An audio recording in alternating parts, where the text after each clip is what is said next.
Le 26 juin dernier, au Château Vaudreuil, avait lieu une conférence de presse tenue par Développement Vaudreuil-Soulanges et la Chambre de commerce et d'industrie de la région afin de quantifier les impacts économiques des entraves du pont de l'Île aux Tourtes. C'est quoi le but de la rencontre aujourd'hui? En fait, on a eu l'occasion de faire un sondage avec les G360, avec la participation de la Chambre de commerce et on voulait sonder le terrain des entreprises, comment ils sont impactés par les entraves et les fermetures du pont de l'Île aux Tourtes. Et quand on a constaté que 83 % des entreprises sont impactées, mais aussi une diminution de leur chiffre d'affaires de 30 %, c'est là qu'on a levé, on levé la main et on a dit « ça prend des mesures sérieuses et intégrées ».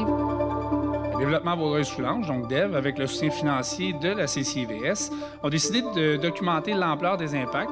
On voulait vraiment avoir de la donnée pour appuyer les demandes qu'on voulait faire au gouvernement parce qu'on répétait quand même les demandes depuis plusieurs mois, depuis pratiquement années, je dirais, mais sans nécessairement avoir des statistiques tangibles. Alors, on a voulu se doter d'un outil supplémentaire ou d'informations supplémentaires pour pouvoir mettre la pression par la suite. Ces interventions sont loin de résoudre le problème fondamental dont nous sommes de bien malheureuses victimes. C'est comme administrer de l'aspirine à un patient atteint d'une grave maladie. Les données montrent l'urgence d'une intervention plus efficace de la part du gouvernement pour soutenir nos entreprises face à cette terrible crise.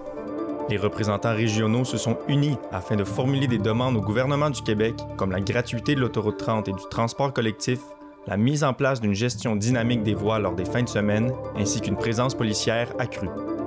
Environ 70 à 75 % de l'activité commerciale du Québec passe chez nous. Le lien entre Montréal, Toronto et ensuite les États-Unis, c'est chez nous. Et on nous dit qu'il n'y a pas de danger pour la sécurité économique. Les gens ne peuvent pas se rendre dans les commerces. Où les gens ont fait 1h30, 2 heures de voiture, ils n'arrivent pas dans les commerces. Il y a beaucoup de véhicules sur la route, c'est pas le problème, là. Mais il n'y a personne qui arrête parce que les gens ne veulent plus se rendre.